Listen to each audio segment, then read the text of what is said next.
자, 신율의 뉴스 정면 승부 일부 뭐 언제나처럼은 아닙니다. 뭐 개편된 지 저희가 얼마나 됐다고 언제나처럼입니까? 근데 개편 이후로는 이번 주 승부를 1부와 2부에서 보내드리고 있죠. 자, 오늘도 이번 주 승부에 여러분을 위해서 달려오신 두 분을 소개해 드릴 텐데 한 번밖에 지금 안 와 계십니다. 한 분 지금 오고 계시니까. 네, 등장하십니다. 네. 자, 세안대학교 배정루 교수님 나와 계십니다. 안녕하세요. 네, 안녕하십니까. 시청자 여러분들과 함께하는 금요일의 남자 배종호입니다. 예, 오늘은 좀 평범했어요. 준비를 못하신 것 같아요. 네, 네. 네. 사람은 솔직해야 돼요. 제가 저 파트너가 없기 때문에 너무 또 칼날을 또 드러내면 안 될까봐. 네, 지금 또 균형 모드로 가고 있습니다. 이런 배려까지 또 아유 참. 아유 근데 뭐 요새는 진짜 살만해요 이제. 예? 네, 그렇죠. 날씨가. 네, 이제 좀 일교차를 우리가 걱정해야 될 그렇죠. 네, 그런 날씨 같아요. 예. 근데 실제로 이럴 때 이 알러지 심한 분들, 제가 알러지가 좀 심하거든요. 아, 그러시군요. 아유, 아주 이제 지금부터 사람 잡습니다. 알러지는 네. 뭐 공기 좋은 데 가면은 상당히 좋아지는데 교수님 통해서 우리나라의 정치 환경을 좀 맑게 하면은 알러지에 도움이 되지 않을까. 예, 뭐 좋은 말씀이에요. 예. 아니 제가 독일에 있을 때는 알러지가 없었어요. 그렇죠. 우리나라 귀국하고 나니까 10년 동안 알러지 없다. 우리나라 딱 들어오니까 알러지가 생기는데, 네. 야 이거 참 힘듭니다. 이게 자연 기운지 뭐 정치 기운지는 좀 우리가 분간이 안 됩니다. 이게 기후 하여간 참 그래요. 아니 근데 저 우리 배종호 교수님 그 네. 승자 말씀해 주셔야죠. 승자. 예. 저는 최근에 잇따라서 김건희 여사 의혹을 폭로하고 있는 서울의 소리 등 언론을 꼽았습니다. 서울의 소리 등 언론. 네. 맞습니다. 뭐 서울의 소리도 있고 뉴스토마토도 있고요. 그렇습니다. 그리고 또 뭐 뉴스타파도 있고 많습니다. 많죠. 네. 예. 그런데 저는 진짜 그 서울의 소리의 이명수 기자라는 분, 네. 이분이 굉장히 한번 어떤 분인가 궁금한 게 한번 모시죠.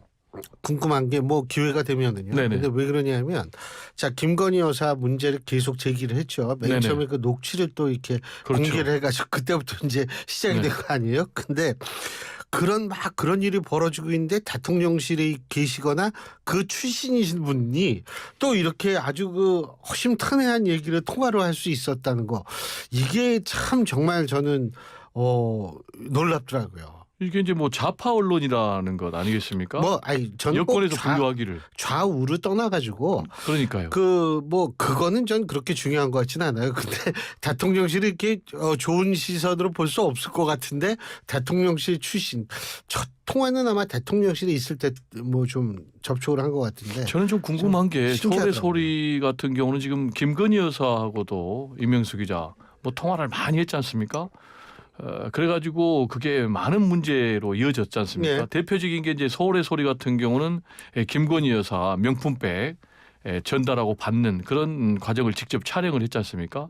또 고발까지 하고 그런 상황에서 지금 뭐 용산 대통령실에 선임 행정관이 또 아주 적나라한 얘기를 털어놨다는 게 좀 이해가 안 돼요. 죄송한데 선임 행정관이라는 얘기가 물론 언론에 많이 있는데 네네. 선임 행정관이 아니라는 얘기도 있습니다. 행정관은 맞는데 3급 일반 행정관이라는 얘기가 있어요. 뭐 저는 근데 이제 언론 보도를 기준으로 하니까 그건 뭐 용산 대통령실에서 그 부분에 대해서 확실하게 해명도 나온 것 같지는 않고요. 예. 네. 일단 행정관하고 선임 행정관은 좀 차이가 있는 게 선임 행정관은 비서가 바로 밑이라고 그러니까요. 그 그렇죠. 부분도 우리가 더 확인해 봐야 근데 되겠습니다. 이분이 3급이었었다라는 얘기가 네. 있어가지고 저도 뭐 그걸 자신 있게 얘기할 수 있는 상황은 네네네. 아닌데 설이 있다라는 말씀을 드리는 거고요. 네. 근데 사실 뭐 언론은 뭐 이게 좌파다 우파다 저는 이거는 지금 우리가 얘기할 필요가 없을 것 같은 게 네, 언론의 이제 속성은 네. KBS 기자 출신이시니까 알 거 아니에요. 네, 저는 이제 언론의 속성은 권력을 치는 거 아닙니까? 감시하고. 그래서 이제 우리가 이른바 워치독이라는 거 아니겠습니까? 그렇죠. 그리고 제 사부라고 언론은 뭐 여러 가지 사명이 있는 거죠. 정보 전달 기능도 있고 저는 이제 오셨다. 개인적으로 예. 권력에 대한 감시 기능, 예. 워치독 예. 이게 가장 중요한 언론의 기능이 아닌가 이렇게 생각을 합니다. 예.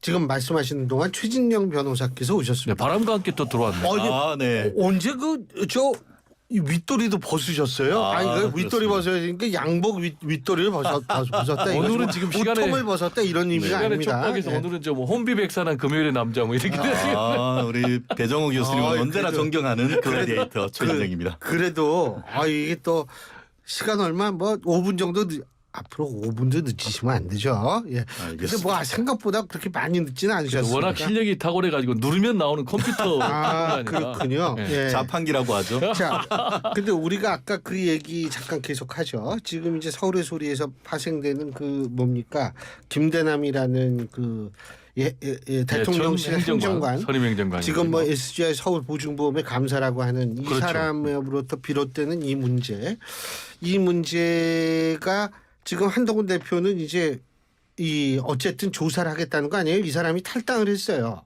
이제 탈당을 하니까 예. 지금 당 차원에서 감찰 들어가는데 조사가 한계가 있을 거 아닙니까? 그래서 예. 조사가 한계가 있을 경우에는 또 수사기관에 고발하면 되죠. 고소는 네. 당사자죠. 또 지금 하겠다라는 입장이에요. 고발이죠. 예. 네. 어떻게 보세요? 그렇습니다. 아까 뭐 서울의 소리가 승자라는 말씀을 제가 차에서 듣고 왔는데 깜짝 놀랐습니다. 제가 아직 그 왜 그런지는 얘기를 안 했는데. 아, 그래요? 근데 저는 참 기존의 이른바 레거시 미디어라고 할 수 있는 뭐 YTN을 비롯한 방송, 신문 거기에서 어떤 그 뉴 미디어로 너튜브라고 하는 뭐 새로운 미디어가 생기면서 어떤 미디어 권력이 상당 부분 지금 옮겨가고 있는 가운데 있는데 기존 미디어는 뭐 방통위도 있고 여러 가지 어떤 견제 기능이 있고 스스로 데스킹 할 수 있는 그런 기능이 있지 않습니까? 그런데 좀 전에 서울의 소리라든가 이런 부분들은 데스킹 기능이 없기 때문에 자기들이 어떤 의혹이나 이런 부분에 대한 검증 이런 부분이 없이 막 쏟아내는 것 있지 않습니까? 단순히 막 쏟아내는 것을 넘어서 특정 정파의 이익을 위해서 사실관계를 짜깁기 하고 그것을 마치 사실인 양 호도해서 형사처벌이 되고 있는 이런 상황 속에서 그와 같은 언론이라고 해야 됩니까? 언론으로 등록돼 있는지도 모르겠습니다만 그런 어떤 사회의 공기가 아니고 잘못하면 흉기가 될 수 있는 이런 부분을 승자라고 부르는 것이 과연 합당한지에 대해서는 굉장히 큰 의문이다. 특히 지난번 그 대선 직전에 어떻게 보면은 그 김만배 씨와 또 서울의 소리에 이제 뭐 그런 그 이름이 갑자기 제가 기억이 안 나는데 뉴스타파? 예, 뉴스타파. 거기 뉴스타파죠. 뉴스타파 뭐 고문이라고 합니까? 그분들끼리 얘기를 해서 해놨던 그런 부분들을 앞뒤 다 짜깁고 마치 다른 주인 검사가 이제 언론에 어떻게 보면 그 피의자를 불러서 커피 줬네 뭐네 이런 것들을 마치 그것을 윤석열 대통령이 검찰 때에 했는 것처럼 짜깁기 해서 했고 실제로 그런 부분이 혐의가 인정돼서 법정에서 구속되는 그런 사람들의 얘기를 이런 식으로 어떤 그 승자인 양 얘기하는 것은 지금 이 시대의 어떤 공정과 상식에 현저히 어긋나는 그런 언급이라고 저는 그렇게 생각합니다. 네, 이제 제가 얘기를 해야 말씀하세요. 되겠군요. 지금 이제 윤석열 정권에서는요 언론 탄압의 흑역사가 계속이 되고 있습니다. 일단 뭐 고소 고발은 뭐 예사롭게 하고 그리고 이제 사법 처벌 또 뭐 기소 재판이 이루어지고 있는데 이제 대표적으로 예를 들면 한겨레 같은 경우요. 김건희 여사 관제 개입 의혹 보도해가지고 고발당했고 MBC 사장 등 여러 명은 바이든 날리면 보도해가지고 고발당했고요. 한국일보 뉴스토마토 관저 이전 그리고 또 천공 관련 보도해가지고 고발당했고 또 KBS 검언 유착 보도로 고소고발당했고 특히 이제 그 과정에서 아까 말씀하신 신앙님 김만배 부산저축은행 뭐 수사 의혹과 관련된 보도했다고 그래가지고 또 그 보도를 인용 보도했다고 그래가지고 무더기로 징계를 받았거든요. 지금 큰 차이가 있는 게 뭐냐면은 선거방송 심의 같은 경우요. 21대 총선에는 2건을 제재를 했습니다. 법정 제재입니다. 근데 22대 총선에서는 무려 30건이나 법정 제재를 결정을 했거든요. 이것만 봐도 지금 뭐 유림 방송통신심의위원장 같은 경우 가족 친지 지인들 뭐 내세워 가지고 민원 사주를 했다는 거 아니겠습니까? 그런 상황에서도 근데 그거는 아직 이제 의혹 사실이 아니라고 밝혔는데 그게 게 사실인 것처럼 얘기하는 것 자체가 잘못된 것이죠. 제가 사실인 것처럼 얘기했다면 지금 우리 최진영 변호사님은 서울의 소리를 사회적인 뭐 공기가 아니라 흉기다. 데스크 기능이 없다. 특정 정파를 대변한다. 이거야말로 일방적으로 얘기하는 거예요. 그러니까 그게 더 문제고 나는 지금 했다라고 얘기를 하는 거예요. 지금 그거는 의혹이 되고 있는 건 사실이니까. 이런 상황에서 지금 서울의 소리에서 김대남 전 행정관 관련 사건 특정 보도를 계속해서 내보내고 있어요. 근데 상당히 심각한 얘기들이 나온 게 김건희 여사 공천 개입 의혹이 나왔고 언론사 그리고 또 고발 사주를 자기들가 했다는 의혹이 나오고 또 한동훈 공격 사주 의혹까지 이렇게 나오고 있는 그런 상황. 이런 것들이 아까 말씀드린 대로 서울의 소리라든지 또는 뭐 뉴스토마토라든지 뉴스타파라든지 이런 언론들에 의해서 계속해서 지금 보도가 되고 있다. 그렇기 때문에 저는 살아있는 언론의 기능을 하고 있다. 여러 가지 사법적인 위협에도 불구하고 그래서 저는 승자로 꼽은 것입니다. 자, 우리 최 변호사님 승자. 승자 약간 역설적인데요. 정말 그 범죄 의혹이 끊이지 않고 있습니다만 수사조차 제대로 받고 있지 않는 문재인 전 대통령 일가를 제가 승자로 꼽았습니다. 사실 그 얼마 전에 그 문다혜 씨 부부 그리고 또 문다혜 씨가 문재인 대통령 때에 대통령 일가가 대통령 임기 중에 해외로 이주한다는 것이 상식적으로 좀 납득은 안 가는데요. 그때에 어떻게 보면 타이 이스타제 특혜 채용과 관련해서 지금 압수수색이 되고 이런 부분들이 굉장히 벌써 오래됐는데 이 부분에 대해서 뭐 압수수색물에 대한 제대로 된 포렌식 같은 거를 시작도 지금 아직까지 못하고 있다가 이제야 비로소 어떻게 보면 문다혜 씨 변호인을 통해 가지고 휴대폰 등에 대한 어떤 포렌식이 시작된다 이런 얘기가 나온 것 같습니다. 수사를 하려면 좀 빨리 해야 되는 건 아니겠습니까? 뭐 경찰이 하든 검찰이 하든 압수수색을 통해 가지고 지난 8월 달에 이제 그 일정 부분 물건 압수수색을 했었는데 결국 변호인을 선임을 해서 그거에 대해서 그 포렌식 할 때 우리가 일일이 다 보겠다 이렇게 얘기했는데 변호인을 하면 빨리 선임을 해서 진행을 해야죠. 근데 변호사가 선임이 안 됐는지 오늘에야 이제 봤더니만 그 압수수색물에 대해서 포렌식을 시작한다라는 그런 얘기를 보면은 문재인 전 대통령 일가는 성역입니까? 그리고 다른 뭐 김건희 여사에 대한 어떤 그 비판을 하려고 한다고 하면은 이재명 대표라든가 아니면 문재인 전 대통령 일가에 대한 수사에 대해서도 공정하게 민주당에서도 수사의 속도라든가 수사의 공정성 이런 부분에 대해서도 언급해야 될 것 같은데요. 지금 이제 문다혜 씨 같은 경우에는 압수물 선별 작업 절차에 변호인이 참가하겠다라는 의견을 지금 전달을 하면서도 계속 미루고 있는 그런 인상을 강하게 했는데 미루고 미룰수록 국민들 입장에서는 야 이거 뭔가 있는 것이 아닌가 그런 인상을 줄 수밖에 없습니다. 그렇기 때문에 문다혜 씨와 또 문재인 전 대통령 입장에서도 이와 같은 그 타이스타젯 특혜 채용 그리고 그 외에 이른바 관봉권이 아니냐 하는 5천만 원 현금 뭉칫돈 송금 사건 등등에 대한 신속한 국민에 대한 해명 사과 필요하다고 봅니다. 네. 지금 제가 한 세 가지를 좀 반론을 제기를 해야 되겠는데요. 첫 번째로 문재인 전 대통령을 성역인가라고 문제 제기를 했거든요. 저는 죽은 권력이 성역으로 인정받는 나라가 있는지 좀 궁금하거든요. 지금 성역은 김건희 여사 아니겠습니까? 그럼 이제 김건희 여사가 성역인 이유는 살아있는 권력인 윤석열 대통령하고 특수관계인데 지금 문재인 전 대통령이 윤석열 대통령하고 특수관계입니까? 지금 뭐 제거하려는 지금 정치보복으로 하고 있다고 저는 생각이 되고요. 그다음에 두 번째로 수사 일정을 계속 미룬다라고 말씀하셨는데 기본적으로 수사 일정은 수사기관이 잡아서 주도적으로 하는 거 아니에요? 물론 그렇다고 일방적으로 끌려갈 건 아니죠. 법적 권리는 이제 행사할 수 있으니까. 그래서 이제 변호사 특히 최진영 변호사님 같이 이제 유능한 변호사를 선임을 하는 건데. 맞습니다. 그런데 이제 이 포렌식 관련해서 밀어주고 끌어주고 포렌식 관련해서 형사소송법에 나와 있어요. 뭐라고 나왔냐? 121조하고 219조인데요.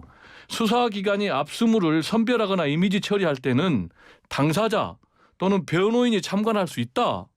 이 법적 근거를 가지고 지금 참관을 하는 건데 이걸 마치 성역이 무슨 뭐 특권을 행사하는 것처럼 얘기하는 거는 변호사님으로 해서는 안 된다라는 얘기를 좀 드리고 싶고요. 마지막으로 지난번에 우리가 방송할 때 문다혜 씨를 우리 변호사님께서 피의자라고 했거든요. 문다혜 씨는 아직 피의자로 입건된 상태가 아닙니다.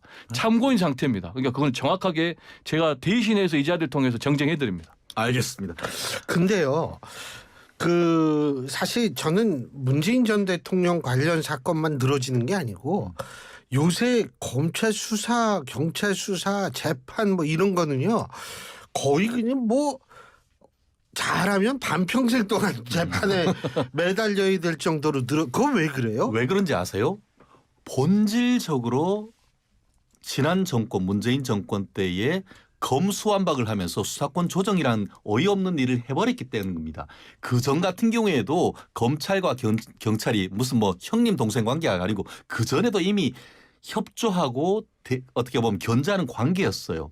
그런데 일정 부분 같은 경우에 사회적으로 영향이 크거나 어떻게 보면 고도의 어떤 그 경제사범 같은 경우에는 검찰이 맡아왔고 그 외에 경찰 같은 경우에도 그런 뭐 경제사범 적지 않게 했지만 기본적으로 경찰 같은 경우에는 치안과 관련되는 어떻게 보면은 뭐 우리의 옛날 뭐 조선시대 말하면 쉽게 말하면 포도청 도둑놈 잡는 그런 역할이 주된 것이었는데 이제는 검찰이 하던 것을 경찰한테 다 줘버렸잖아요. 이제 몇 개 남았던 정치 사건 같은 경우에도 이제 완전히 그 검수완박 시즌 3 하면서 싹쓸이해서 다 가지고 가려고 하고 그중에 일부는 지금 공수처로 가 있는데 그렇게 해버리니까 경찰이 그와 같은 고도의 어떤 수사권으로 해서 있는 사건을 빨리 처리하지 못하는 거예요. 특히 사기, 배임, 횡령 같은 사건에 대해서 저희가 실무자로서 고소 고발을 해놓으면은 도저히 진행이 안 됩니다. 경찰에서. 옛날 같은 경우에 저희가 어떻게 했냐면은 고소 고발, 특히 경제사범 같은 경우에는 검찰에 고소를 합니다. 그러면은 그 사건이 아주 큰 사건 같은 경우에는 검찰에서 중경단, 중요경제수사단이라고 해서 거기서 직접 수사를 합니다. 그렇지 않다 하더라도 해당하는 사건을 본인이 관할하는 그 경찰서로 보내서 이거 3달 안에 해서 어떻게 조사를 해서 보내십시오. 그렇게 해서 3달 지났는데 아직 안 정하면 왜 이렇게 늦습니까? 라고 하면서 수사 지휘를 하죠. 그러면 이렇게 해서 참고인이 오지 않아서 하면 그럼 한 2개월 정도 더 시간을 드릴 테니까 5개월 내에서 해 주십시오. 이런 식으로 해서 컨트롤 타워가 있고 그 컨트롤 타워에서 고소 고발 사건이 어떻게 보면은 그 검찰이 견제를 해왔기 때문에 생각보다 빨리빨리 이루어졌습니다. 그리고 보내오면은 검찰이 다시 한번 불러서 조사를 했는데 이제는 검찰이 그렇게 할 수 있는 권한이 없어져 버렸습니다. 그러니까 수사에 대한 어떤 노하우가 별로 없는 그 경찰들이 지금 잡고 물론 과도기라도 볼 수도 있습니다만 그렇게 되니까 범죄 피해자로서는 속 터져 죽는 겁니다. 그렇게 되면 범죄 피해자만 속 터집니까? 변호사한테 맡겨놔서 뭐 했더니만 시간이 지날도록 안 되니까 의뢰인들은 또 변호사한테 와서 왜 변호사님 이게 안 되느냐라고 매일매일 호소하면서 모든 형사사건 특히 고소고발 사건이 뒤죽박죽이 돼버린 겁니다. 그 근본적인 책임은 검수완박에 따른 그 민주당에 있는 것이고 더불어서 왜 재판이 늦어지느냐. 여기도 수사권만 조정된 것이 아니고 검찰 조서의 증거 능력을 법정에서 부동의 해버리면 그냥 쓰레기가 돼버립니다. 그렇게 되면 어떻게 하느냐.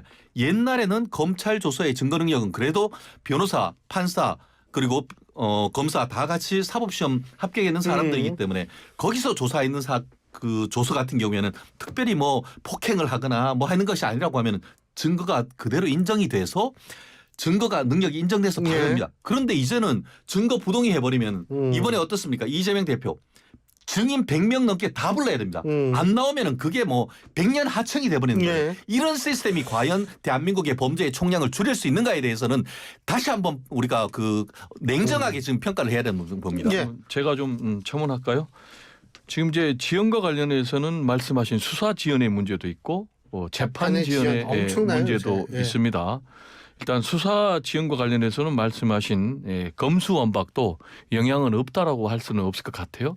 그런데 이제 수사 지연 관련해서는 저는 선별 지연, 즉 선별 수사에 따른 선별 지연 이게 더 문제가 아닌가 생각이 됩니다. 예를 들면 지금 전 정권 관련이라든지 야당 대표 또는 뭐 야당 의원과 관련해서는 득달같이 신속하게 수사를 하고 있어요. 그런데 김건희 여사 도이치모터스 주가 조작 의혹 관련해서 지금 4년째 결론이 안 나고 있거든요. 이런 것은 이제 대표적으로 선별 수사의 결과다 이렇게 얘기를 하고 싶고요. 재판 지연과 관련해서 역시 이제 인력이 좀 부족한 문제가 좀 있는 것 같아요. 그러다 보니까 지금 조희대 대법원장도 이 재판 지연 문제를 최우선 과제로 삼아야 된다. 이것과 관련해서 역시 이제 대표적인 것이 특히 정치인들 재판, 선거법. 공직선거법. 근데 이제 공직선거법 같은 경우는 633 원칙이 아예 강제 규정으로 법에 명문화돼 있어요. 그게 뭐냐? 1심 관련해서는 근데 재판 뭐 6개월. 지금 뭐 이게 2년 3년 끄는 거 네, 많잖아요. 그러니까 2년 3개월. 그리고 2심, 그리고 3심 3개월인데 이걸 지금 문제는 사법부의 판사들이 이걸 강제 규정으로 받아들이는 것이 아니고 권고. 훈시 규정으로, 예. 그냥 훈시 규정으로 지금 해석해서 문제가 되고 있다라는 그런 비판이 많습니다. 근데 이게요, 그 공직선거법 문제 이 문제는요, 사실 국민들의 선택권, 선거의 본래적 의미와도 관계가 있는 거기 때문에 이게 633으로 돼 있으면 그걸 지켜야죠. 그거 안 지켜가지고 질질 끌고 이거는 좀 아니지 않나 이런 생각이 드는데 어쨌든 여기까지 하고 2부에서 계속 얘기 나눠보죠. 예, 신율의 뉴스 정면 승부 2부 시작합니다. 근데 지금 너무 놀라가지고 지금 야 이걸 어떻게 해석해야 돼 하는 일이 지금 발생해가지고요. 마침 두 분 나와 계시니까 두 분한테 이거부터 여쭤볼게요. 이거 뭐 이번 주 승부가 아니에요. 이거는 이번 주 핫 이슈지. 문재인 전 대통령이요 경기도청을 방문을 해서 와, 김동연 경기도지사와 경기도청에서 깜짝 회동을 했답니다. 어떻게 보십니까? 저도 깜놀이네요. 예. 이재명 대표 이른바 11월 위기설을 민주당 내에서 이미 벌써 움직이는 겁니까? 저는 얼마 전만 해도 이재명 대표가 당 대표를 이제 그 선출된 이후에 양산까지 내려가셔가지고 물론 한번 이렇게 쉬어도 갔습니다만 손잡고 또 열심히 하자 했던 것이 엊그제 같은데 어떤 이유로 문재인 전 대통령이 지금 경기도청을 방문했는지는 모르겠습여만 11월 위기설 한마디로 11월 15일, 11월 25일에 이재명 대표의 형사사건 1심 판결이 나오기 이제 한 달여를 남겨둔 상태 더불어서 11월 말 내지 12월 초에 또 김경수 전 경남지사가 독일로부터 한국으로 들어온다고 하는 그런 시점. 이 시점에 공교롭게도 문재인 전 대통령께서 김동연 지사를 방문한다. 야, 이게 타이밍이 뭐냐면, 아주 절묘한 것 같습니다. 이게 뭐냐면 14 남북 정상회담 네. 정상선언 기념식 참석차에 갔는데 네. 제가 주목하는 건 참석해서 뭐 연설하고 올 수 있죠. 예, 예.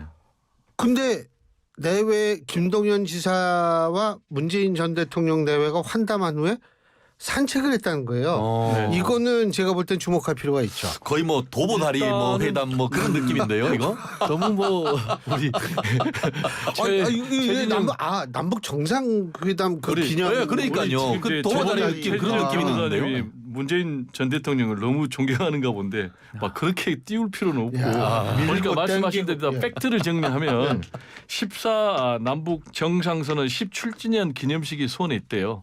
그래서 이제 그래서 방문을 한 거고 말씀하신 대로 경기도청 방문해서 문재인 전 대통령 내외가 김동연 지사하고 환담을 했네요. 근데 민선 출범 도지사 1994년 이래 뭐 전직 대통령이 방문한 건 처음이라고 그래요. 그러면 왜 사전에 얘기를 안 알렸느냐? 그러니까 경호 문제 때문에 안 알렸다. 이렇게 얘기를 하는데 문재인 전 대통령이 일단 정치적인 좀 행보를 하는 것 같아요. 일단 본인이 정치적인 행보를 우리가 한다고 가정하면 그 이유는 뭘까? 지금 뭐 뇌물 피의자로 지금 특정을 해가지고 지금 딸에 대해서 뭐 또 본인에 대해서도 계좌 압수수색 들어가고 수사가 지금 계속 되고 있는 상황 아니겠습니까? 그런 상황에서 정치적인 좀 행보를 해서 자신의 나름대로의 좀 방어막을 좀 구축하겠다. 이런 계산도 담겨 있지 않나 이렇게 생각이 됩니다. 전 이 부분과 관련해 가지고 지금 14 남북 공동 성명이 언제였냐면 2007년에 노무현 전 대통령하고 그 김정일 국방위원장 두 분 다 이제 고인이셨습니다만 그 둘이 그 했던 부분이고 그것은 북한에 가서 한 걸로서 알고 있는데 이게 왜 하필이면은 그러면은 이 그 기념식이 기념식을 왜 다른 것도 아니고 수원, 경기도에서 하죠. 그리고 지난번 이재명 경기지사가 지금 쌍방울 대북 송금 의혹 사건과 재판 받게 된 것도 어떻게 보면은 문재인 그 당시 대통령이 북한의 김정은 그 국방위원장을 만나러 갈 때에 어떻게 보면은 서울시장 박원순 시장 그리고 또 최문순 강원지사는 모시고 갔지만 공교롭게도 이재명 대표만 싹 뺐죠.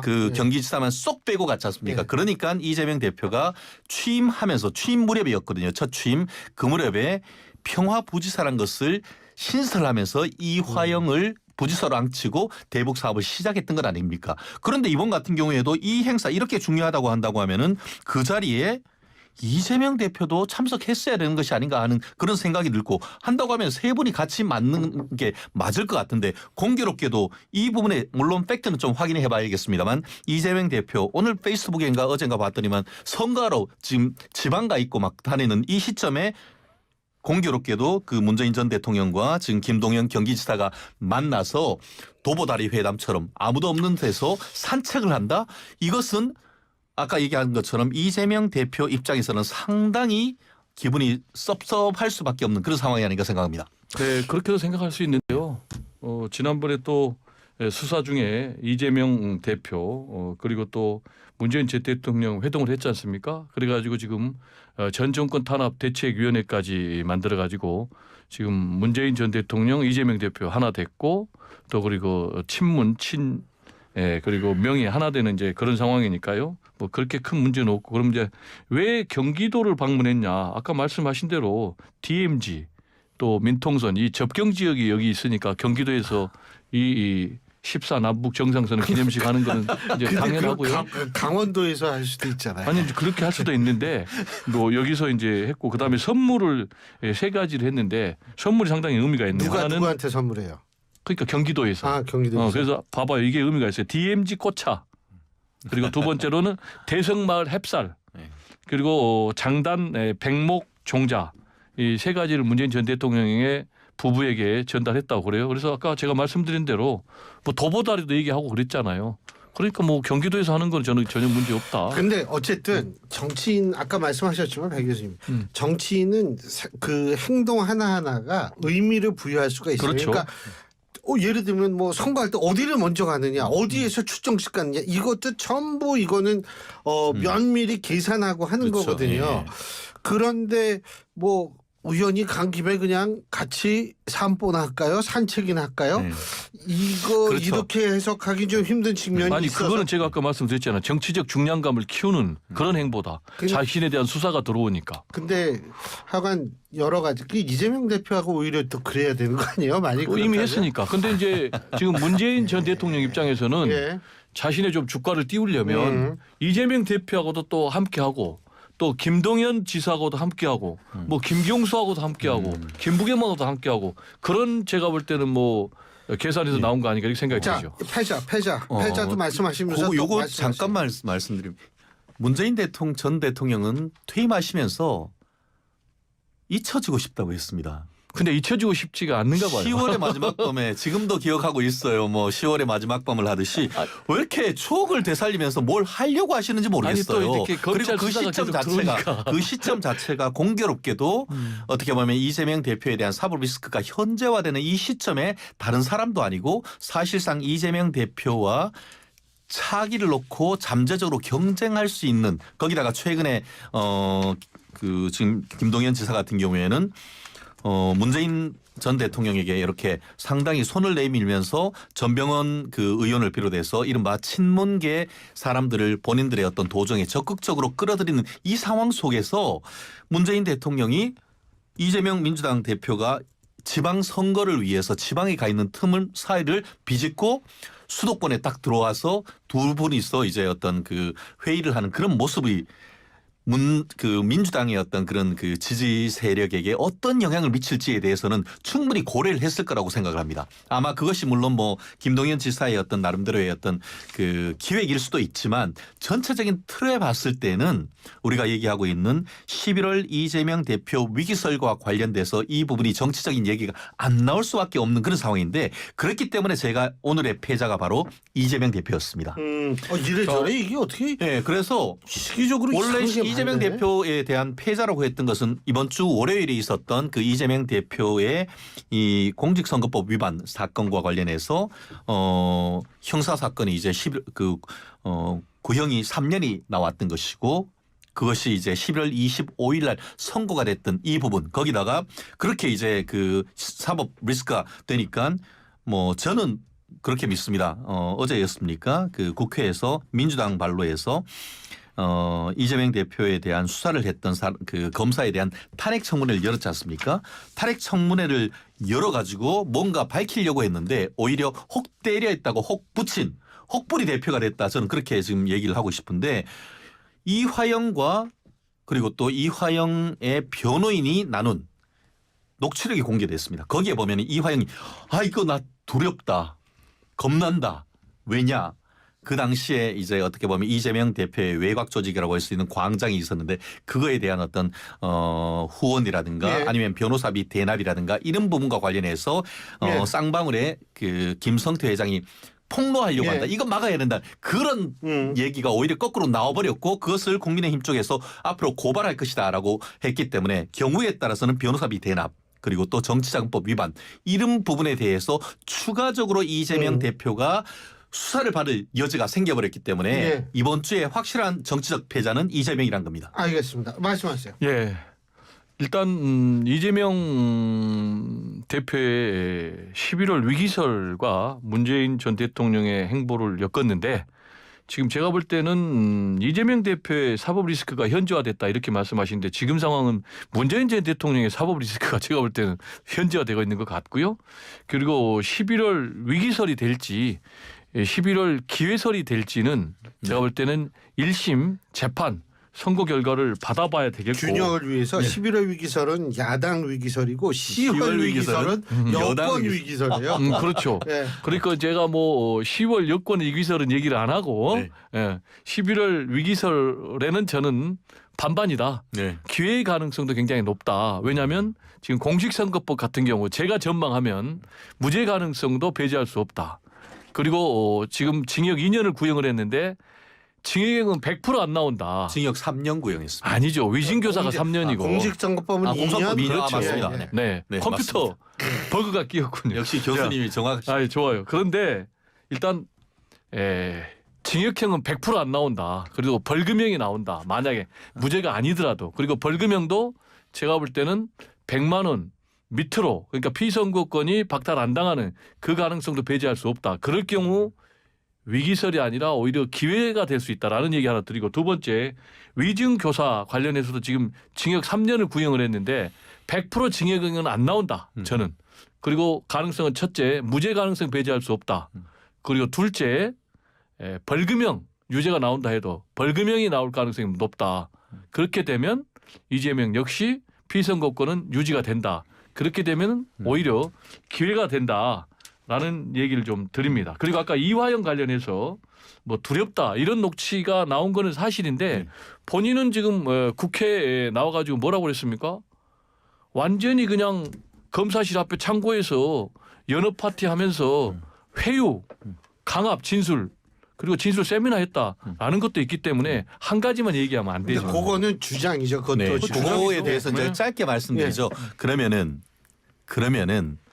1심 수원지방법원이 허위 진술에 뭐 어떤 가짜 증거에 다 쏘가가지고 이화영에 대해서 9년 6개월 선고를 했습니까? 말씀하신 것처럼 어제 그 청문회에 나와서 이화영이 했던 내용을 일일이 다 배척을 했습니다. 그리고 그것 외에 검찰이 제시한 증거의 증거 능력을 인정하고 그걸 믿을 만하다고 해서 9년 6개월을 지금 선고를 했는 것입니다. 그리고 아까 얘기하신 것처럼 정말 만약에 그 이화영이 그 뭐 검찰이 연어회를 사주고 소주를 줬다라는 얘기가 맞다고 하면은 1심 법원이 그걸 왜 인정을 안 했을까요? 그러면은 2심 법원 제가 봤을 때는 이화영에 대한 2심은 생각보다 빨리 끝날 겁니다. 더 이상 뭐 어떤 다툼의 여지가 크게 없기 때문에 결국 그렇게 된다고 하면은 예. 2심에서도 만약에 실형이 나온다고 하면은 그때도 또 불러가지고 이화영을 또 3심, 4심 계속해 나가겠습니까? 자, 패자. 패자? 예, 저는 용산 대통령실 국민의힘 플러스 한동훈 예. 윤석열. 그거를 이유는 한마디로 여권이다. 이렇게 표현해 주면 여권하면 너무 전달력이 없잖아요. 예, 왜 그렇게 꼽았냐? 예.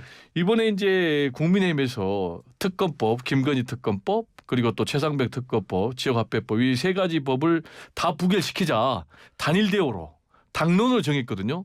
근데 이탈표가 정확하게 몇 표인지는 알 수 없으나 최대 4표는 맞아요. 최소 2표에서 최대 4표. 최대 4표는 맞거든요. 근데 저는 4표가 이탈한 것 같아요. 왜냐하면 찬성이 194가 나왔으니까. 일가에서 뭐 민주당이 야권에서는 이탈한 거는 아니다라고 보여져요. 자, 그러면 이게 굉장히 의미가 있는 게 아까 교수님도 말씀하셨지만 4표가 4표가 아니다. 부결이 아니다. 왜냐? 지금 민주당에서는 다시 재의결 절차를 거치겠다는 거 아니겠어요? 재발의해가지고 자 그러면 앞으로 4표 이상이 나올 가능성이 저는 100%다. 이유는 두 가지거든요. 첫째, 국민 여론이 매우 안 좋다. 두 번째, 윤석열 대통령하고 한동훈 대표하고 갈등이 매우 심각하다. 특히 김대남을 통해서 이번에 그 녹취를 보면은 한동훈 저격해라 치라라는 게 나왔지 않습니까? 근데 저는 이 갈등이 윤석열과 한동훈의 갈등이면 극복 가능하다. 그런데 이거는 김한 갈등이다. 김한 갈등이라면 김건희 대 한동훈의 갈등이다. 그렇기 때문에 이 양측의 갈등은 정리가 안 된다. 왜냐? 한동훈은 김건희 사과를 요구하고 있거든요. 그리고 더 나아가서는 지금 사법 절차도 요구할 거예요. 그렇기 때문에 이탈표가 지금 현재 4표가 나왔는데 다음에 표결에 들어가면 저는 8표. 그래서 가결 가능성이 있다. 네. 이렇게 봅니다. 예. 약간 좀 사실관계를 좀 확인을 해야 되는데요. 좋죠. 한동훈 대표 같은 경우는 지난번에 그 본인의 그 당 대표 선거 나왔을 때에 이 부분에 대해서 명확하게 의견을 얘기를 했습니다. 최상병 특검과 관련해 가지고는 국민의 눈높이를 얘기를 하면서 제3자 추천 특검은 한번 하자라는 얘기를 했지만 김건희 여사와 관련해 가지고는 이거는 특검 대상 자체가 안 된다라고 명확하게 선을 그었습니다. 그렇기 때문에 한동훈 대표의 김건희 여사와 관련된 의혹에 대해서는 결국 국민의 눈높이에 맞게 좀 사과를 했으면 좋겠다는 그런 입장인 것이지 그와 별도로 해서 김건희 특검을 해야 된다는 것은 아니다라는 것이 명확한 적어도 제가 아는 한동훈 대표의 의사라고 좀 봅니다. 오늘 지금 그 국회 그 재의결을 하는 과정에서 한 4표 정도 이탈했다라는 그런 평가가 나오고 있습니다만 그것이 과연 뭐 다음번에 또 했을 때에 8표 이렇게 나올 것이냐 저는 절대 그렇게 생각을 하지 않습니다. 그렇기 때문에 이 부분에 있어 가지고는 좀 늦었긴 하지만 어쨌든 용산 대통령실에서 이 부분에 대한 어떤 정치적인 그 어떤 협의를 모색해야 될 시점은 분명한 것 같습니다. 이미 그러니까 늦었죠. 시리어스하게 받아들여야 되는데 그렇죠. 그런 부분에 있어서는 국민의 목소리 저 또한 그런 부분에 대해서는 법적으로 죄형 법정주의만 얘기를 하는 것이 아니고 그러니까 윤석열 대통령은 법조인이지 아니지 않습니까? 지금은 정치인이지 않습니까? 그러면은 정치에는 정치로 답을 해야 하는 것이 정치를 얘기를 하는데 법을 얘기한다는 것은 절반밖에 답을 하지 않는 것이죠. 자, 질문. 결국 그런 부분이 있기 때문에 정치적인 부분에 있어서의 어떤 국민에게 다가가는 모습 분명히 빠른 시간 내에 답을 내야 된다고 저는 생각합니다. 자, 질문. 그럼 구체적으로 네. 용산 윤석열 대통령은 김건희 여사에 대해서 어떤 처방을 내놔야 됩니까? 저는 기본적으로 국민 앞에 한 번 더 사과를 해야 된다고 봅니다. 사과를 안 하면 사과를 안 하면은 결국 그러니까 사과를 안 하기가 저는 힘든다고 보는데요. 제가 볼 때 사과를 안 하면 예. 여론의 지지율이 20% 밑으로 떨어진다고 보거든요. 네, 뭐 지지율이 그러면 뭐 중요하긴 합니다만 아니, 제 그러면 말씀 그러니까, 국민의 눈높이를 얘기를 하셨잖아요. 네네. 한동훈 대표도 국민의 눈높이를 얘기하고 그럼 말씀하신 대로 김건희 여사에 대해서는 아직 차별화 입장을 안 내놓고 있는데 최근에 지금 또 용산 대통령실에서 만찬하면서 패싱을 해버렸거든요. 그리고 지금 계속해서 고립시키고 있어요. 이런 상황에서 저는 한동훈 대표는 확실하게 자신이 현재는 지금 뭐 굴신의 모습 그리고 또 저강도 투쟁을 이어가지만 결국은 칼을 뺄 수밖에 없다. 차별화의 칼. 그러면 그게 뭐냐. 김건희 여사 사과를 명분으로 해서 아까 말씀드린 대로 김건희 여사 특검법 소리 소문 없이 처리할 수 있어요. 무기명으로 하니까 누가 찬성표 던진지 알 수가 없는 거예요. 지금 네 표가 이탈 나왔잖아요. 이거는 일종의 시그널이다. 네, 그게 사과를 민주당의 희망 고문이죠. 아니 희망 고문인지 그렇게 나오는지 제가 보면 말씀드린 되는 것처럼 그렇기 때문에 저도 어제 이제 검찰에서 김건희 여사를 비롯해서 일체 그 이른바 김영란법 관련되는 부분에 대해서 무혐의 결정된 것에 대해서 용산에서 명백하게 이가 죄가 되지 않는 것이다라는 논평에 대해서는 저도 상당히 비판적입니다.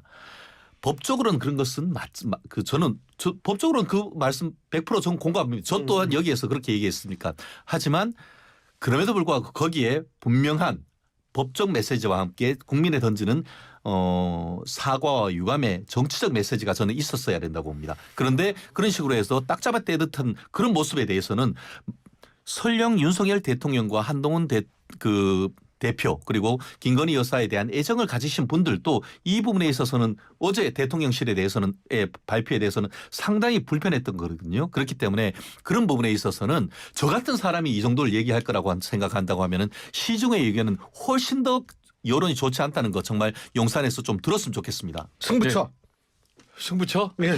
네, 승부처. 김대남. 김대남이 승부처. 네, 예? 김대남 파장. 예. 왜 지금 이제 김대남 파장을 얘기를 하고 있냐면 지금 김대남에 대해서 용산 같은 경우는 친분 관계가 없다라고 얘기를 하고 있거든요. 근데 김대남 씨가 간 그 보증 서울 신용 보증입니까? 서울 신용 보증. 네. 이름을 앞뒤를 바꿔서 부르시면 안 돼요. 그런데 거기 지금 급여가 연봉으로 뭐 한 3억 정도 되고 그리고 제네시스 주고 보니까 또 차도 법카 줘요? 차도. 네. 업무 추진비로 주는데 그 금액이 제가 볼 때는 뭐 돈이 엄청나게 많아요. 470만 원인가 한 달에. 제 기억으로는 맞습니다. 제 기억이 맞네요. 업무 추진비. 그런데 문제는 이 김대남 씨 같은 경우 전혀 금융 관련해서 전문성이 없어요. 보니까 건설회사 근무했더라고요. 그러다가 뭐 융공정포럼이라는 윤석열 대통령 지지단체에 있다가 대선 캠프 선대본의 조직국장 했더라고요. 그래가지고 이제 시민사회 수석실에 행정관으로 갔다가 지금 용인과 공천 실패하고 7.23 전당대회에서 나경원 캠프에 들어갔다가 지금 아까 말씀드린 대로 그 시내 직장이라고 할 수 있는 그 감사를 하고 있거든요. 그러면 SGI 서울보증보험인데 여기는 보니까 예금보험공사가 지분을 93% 갖고 있어요. 그러니까 100% 정부 투자 기관이에요. 공공기업이라고 볼 수는 없는데 그렇죠. 정부 투자 기관. 정부 투자 기관이죠. 네, 그러니까 여기는 사실상 인사권 대통령이 쥐고 있는 거예요. 그래서 제가 볼 때는 이거는 낙하산 제가 볼 때는 보내준 거다. 그럼 누가 낙하산으로 인사를 했는가? 네. 결국은 윤석열 대통령이 아니고 김건희 여사 같다. 이건 배종호의 생각입니다. 알겠습니다. 그 뭐 좀 그리고 시간 관계상 승부처. 10월 10일 김건희 여사 공소시효 만료된 날 아니에요? 그게 김건희 여사가 아니고 이제 지난번 그 4월 10일 총선에 있어서 공직선거법 공선 이게 어떻게 보면 공직선거법 위반 공소시효가 6개월 아닙니까? 네. 문제가 있었던 국회의원 10월 10일만 지나라고 싹싹 빌고 지금 있을 겁니다. 그런데 최근에 그 뭐 여야 할 거 없이 상당수 지금 경찰 수사를 마치고 검찰이 기소를 하고 있습니다. 아마 오늘부터 해서 10월 10일까지 여야 구분 없이 굉장히 많은 적지 않은 지금 국회의원 분들에 대한 추가 기소가 있을 것 같은데요. 뭐 관련자들에 대한 뭐 구속영장이 발부됐다는 그런 부분도 지금 소식이 속속 들어오고 있는데 그게 뭐 여당이 몇 명, 야당이 몇 명이 될지는 지금 알 수는 없습니다만 이번 10월 10일 기소가 되고 난다고 하면은 그 사건은 적어도 여야 할 거 없이 634 원칙 해서 1심 6개월, 2심 3개월, 대법원까지 3개월 해서 1년 안에 끝내서 내년 이맘때는 재보궐선거 꼭 있어야 되고 아까 재판 수사 늦다고 했는데 그게 누굽니까? 윤미향 의원 4년이 넘도록 아무것도 안 됐고 네. 그런 부분이 있기 때문에 빨리 좀 수사해서 재판에 넘겨주십시오. 알겠습니다. 야, 정치하려는 분들 내년 10월에 또 아주 이거 어떻게 되나 열심히 보실 아니, 겁니다. 이번 10월 10일 공소시효가. 그러니까 내년에 이제 내년 만약 한 나오죠. 상반기 자, 정도. 오늘 두 분 말씀 여기까지 듣게요. 네. 고맙습니다. 감사합니다. 예, 지금까지 세안대학교 배정우 교수, 최진영 변호사 두 분과 함께했습니다.